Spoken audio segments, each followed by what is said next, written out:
संसद में भारतीय जनता पार्टी के सांसद हैं राधा मोहन दास अग्रवाल, उत्तर प्रदेश से आते हैं।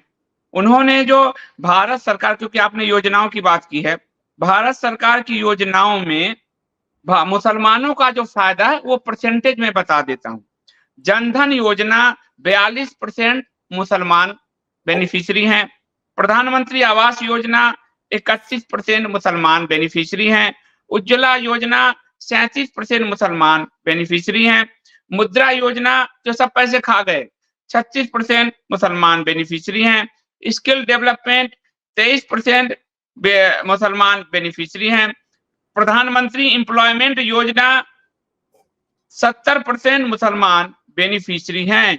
तो आप जो कह रही हैं दीदी कि इनके लिए जो योजनाएं चल रही है वो ऑलरेडी दिखा रहा है कि भारत की 15% आबादी को उसके आबादी के अनुपात में 3 गुना ये सरकार दे रही है और ये संसद में छाती पीट के कह रही है।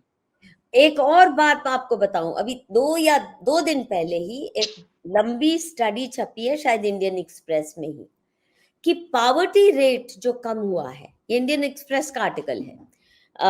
मुझे अभी याद आया तुम्हारी बात सुन के, नहीं तो मैं तैयार रखती। उसमें वो डेटा ये दे रही हैं किस तेजी से मुसलमानों में गरीबों की संख्या कम हुई है और हिंदुओं में वो तेजी से कम नहीं हो रही। और ये आंकड़े भी है कि 70% मुस्लिम जो है और 70% हिंदुओं का इनकम घटा है, मुसलमानों का बढ़ा है। ये तो पहले अखबार में छपा है कहीं।